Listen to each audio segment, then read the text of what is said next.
लग्न करतो म्हणत PSI कडून फसवणूक, चकलांबा पोलीस ठाण्यात गुन्हा. बीडच्या गेवराई तालुक्यातील मातोरी गावातून एक धक्कादायक प्रकार समोर आला आहे.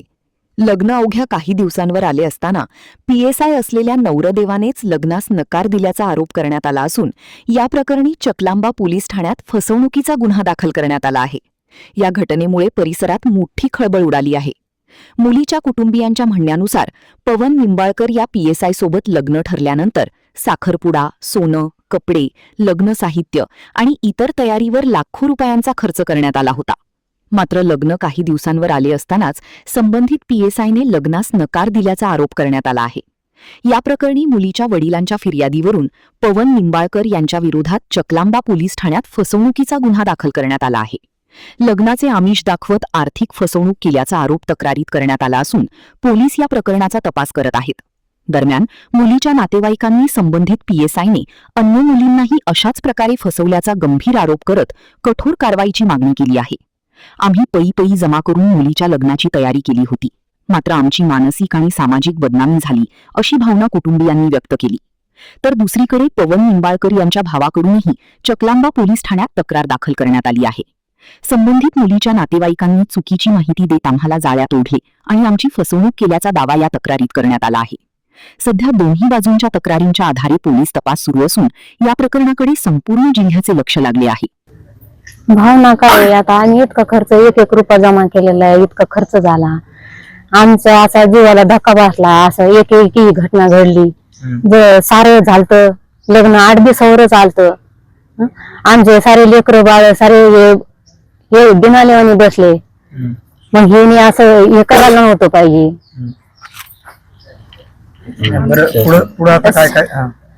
शासनाने याला सगळ्यात दिली पाहिजे, काहीतरी केलं पाहिजे. आमचा खर्च द्यावा ह्याने.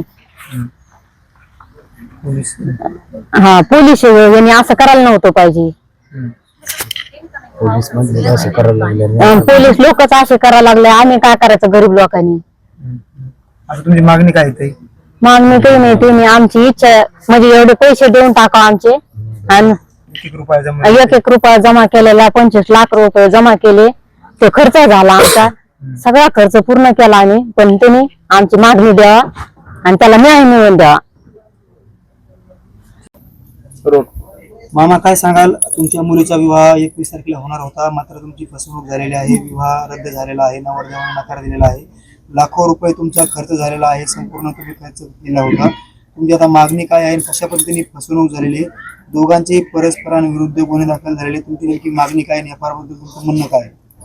FR बद्दल म्हणणं आमचं असं आहे की आमच्या मुलीची जेणे आबरू घातलेली आणि शासनाकडे आमची एकच मागणी, आमच्या मुलीला शासनाने न्याय मिळवून द्यावा. ही झालेला खर्च त्यांनी आमचा परत द्यावा. कारण आम्ही शेतकरी माणसं आहेत, आमची लहान लहान मुलं, लेकरं, बाळ, बायका, पोरं उन्हातानात कष्ट करून आम्ही कस तरी 1 रुपया गोळा करून यांच्या लग्नापुरती तडजोड केलेली होती. पण यांनी जसं जसं लग्न जवळ येईल तसं तसं काहीतरी बायपास काढून वेगळीच दिशा आम्हाला दाखवायला सुरू केली. आमची मुलगी आणि पुतण्या हे पुण्याला जायचे म्हणले, त्यांनी 8 तास असा धरला की मला पुण्यालाच कपडे घ्यायचे. तर मी म्हणलं जा बा. पुण्याला कपडे घ्यायला गेल्याच्या नंतर त्यांनी ते कपडे पुण्याला न घेता मुलीला आणि पुतण्याला एका दुकानात सोडून दिलं आणि हे कुठेतरी आळंदीकडे निघून गेले.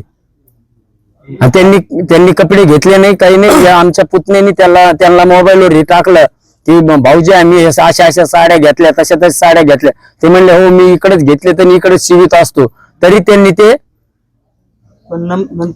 लग्न जमायच्या टायमाला साखरपुड्याला मी 7-7 ग्रॅमच्या 2 अंगठ्या घेतलेल्या आहेत. त्याच्यानंतर मी बस्ता बांधलेला आहे, 2 लाख रुपयाचा बस्ता आहे. लग्नासाठी बँड लावलेला आहे 50,000चा. हे 7-7 ग्रॅमच्या 2 अंगठ्या केलेल्या आहेत. साड्याचा बस्ता बांधलेला आहे, साड्या नाट्याचा. त्यानंतर बँड लावलेला आहे 50,000चा. त्यानंतर हे स्टीलचे भांडे घेतलेले आहेत 45 ते 50,000ची. त्यानंतर मुलीचे हे फर्निचर हे इथं बीडला घेतलेला आहे. एवढा असा मिळून खर्च 14 ते 15 लाखापर्यंत खर्च झालेला आहे. हे पत्रिका छापल्या, लग्नाच्या पत्रिका कमीत कमी 1000 ते 1200 पाहुण्याला पत्रिका बी वाटलेल्या आहेत. मागणी काय नेमकी मामा? आता आमची मागणी आमचा झालेला खर्च द्यावा आणि आमच्या मुलीला न्याय मिळवून द्यावा. नाव सांगा तुमचं. ज्ञानेश्वर दिनकर जरांगे, राहणार मातुरी, तालुका शिरूर, कासार, जिल्हा बीड. बोला. मी जरांगे रामप्रसाद, मुलीचा भाऊ.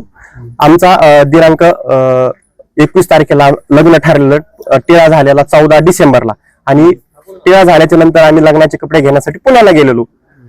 आमच्या सोबत नवरदेव उपनिरीक्षक पवन निंबाळकर साहेब हे आणि त्यांचा एक मित्र स्कॉर्पिओ गाडीने गेलो. गेल्याच्या नंतर आम्हाला दुकानामध्ये सोडलं गेलं. तिथून ते आम्हाला कपडे घ्यायला आमच्या सोबत नव्हते, त्यांनी दुसरीकडे कपडे घेतले. आणि कपडे घेत असताना त्यांनी फोन केला की तुम्ही तुमची चॉईस करा कपडे, मी तिथं कपडे घेत नाही, मी दुसरीकडे घेतोय. मी विचारलं की असं का बाबा, की ते म्हणले नाही मला इकडे शिवायचे. कपडे घेऊन आलो. घेऊन आल्याच्या नंतर तेचगावमध्ये त्यांनी आम्हाला सोडलं. त्यांनी दुसरी गाडी बोलवून घेतली. बोलवून घेतल्याच्या नंतर आम्हाला दोन आमचे त्यांच्यासोबत व्यक्ती होते, ते दोन बसवले आमच्या गाडीत. ते म्हणले हे आमचे माझे जोडीदार आहेत, सोडतील तुम्हाला. मग ते त्या दुसऱ्या मार्गाने निघून गेले. असं केल्याच्या नंतर हा प्रकार झाला आदल्या दिवशी. दुसऱ्या दिवशी नंतर त्यांचा फोन आला मला, की फोन आला तुम्ही चकलांब्याला या, आमच्या घरी या. घरी आलं, आम्हाला वाटलं काहीतरी बोलायचं असेल, पुढचं नियोजन वगैरे. गेल्याच्या नंतर त्यांनी आम्हाला असं सांगितलं की मला तुमच्या मुलीसोबत लग्न करायचं नाही. हे ऐकल्याच्या नंतर आमच्या पायाखालची जमीन घसरली. ते झाल्याच्या नंतर आम्ही का नाही करायचं, की ते म्हणले ही मुलगी मला शोभत नाही, ग्रामीण भागातली, असे काहीतरी वेगवेगळे आरोप केले, उत्तरे दिले त्यांनी. मग हे केल्याच्या नंतर आम्ही तिथं बोलल्याच्या नंतर की ते म्हणले ठीक आहे, तुम्ही ऐकत नाहीत ना, की त्यांनी आम्हाला त्यांच्या जी वर्दी होती पोलीस डिपार्टमेंट, त्याला एक अडकवलेली गन, त्याचा धाक दाखवला आम्हाला, की तुम्ही कसं काय नाही करत का, आम्ही पोलीस डिपार्टमेंट माझं कुणी वाकडं करू शकत नाही, अशी मला सवय लागलेली, हे मी असं किती काय करत आलोय. असंच पोखरीचं प्रकरण एक झालेलं त्याच्या अगोदर. आणि हे करत असताना आमची त्यात बदनामी झाली. आम्ही गावाकडे आलो, मध्येच लोक कोण प्रयत्न केला, परंतु आम्हाला त्यात काही इनपुट भेटलं नाही. मग हे करत असताना आमच्या चुलत्यांनी जो 1-1 रुपया गोळा केलेला, तो पूर्ण त्या लग्नासाठी लावला होता, तो पूर्ण आज आमचं कुटुंब उद्ध्वस्त झालेला याच्यावर आलेला आहे. आणि ह्या बाबतीत आम्हाला न्याय मिळावा. आणि पोलीस प्रशासनाला एवढीच आमची मागणी आहे की याच्यावर लवकरात लवकर काहीतरी याच्यावर कारवाई करावी, त्यांना निलंबित करावं. कारण ते जर सिस्टीममध्ये असेल ते काही ना काहीतरी करतात ते, आणि आम्हाला वारंवार धमकी देतात की मी पोलीस डिपार्टमेंटमध्ये आहे, माझं कुणीच काही करू शकत नाही. नाव सांगा. माझं नाव रामप्रसाद जरांगे, मुलीचा भाऊ. माझं नाव शारदा जरांगे. मी यांची मुलीची शेजारी आहे. त्या लिंबळकर, PSI लिंबळकर यांची आई वडील इथं सकाळी 10ला आले होते. 10 वाजल्यापासून 4 वाजता बसत होते. मुलगी द्या म्हणत होते.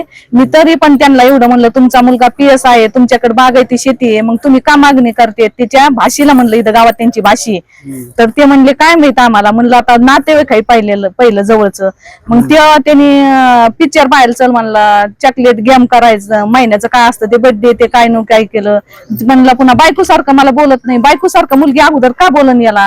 यांनी फिरून आणली, इकडे तिकडे हिंदून आणली. पण हे PSI आहे, शासनाचा असं आपल्यासाठी आहे ना. याने असा धोका द्यायला नाही पाहिजे. गरीबाचा न्याय निवडणार आहे, पण हे स्वतः जर असं करायला लागल्यावर मग कसं व्हायचं.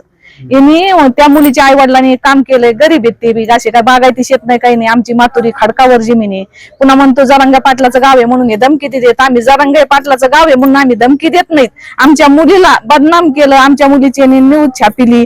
या मुली सारण संघ 3 महिने बोलला, आणि मग नंतर यांनी गेम केला. हे गेम करायला नव्हता पाहिजे. यांनी भरपाई करायला पाहिजे खर्चाची.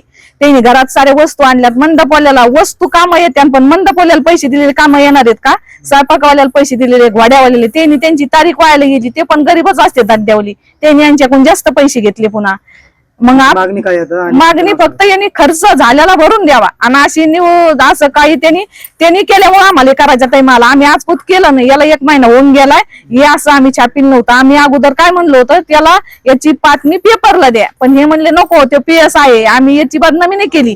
पण हे जर आमची बदनामी करायला लागल्या, मग आता आम्ही त्याच्यामुळे न्यूजला दिलं. आम्हाला द्यायचं पण नव्हतं. माझं नाव शारदा जरांगे.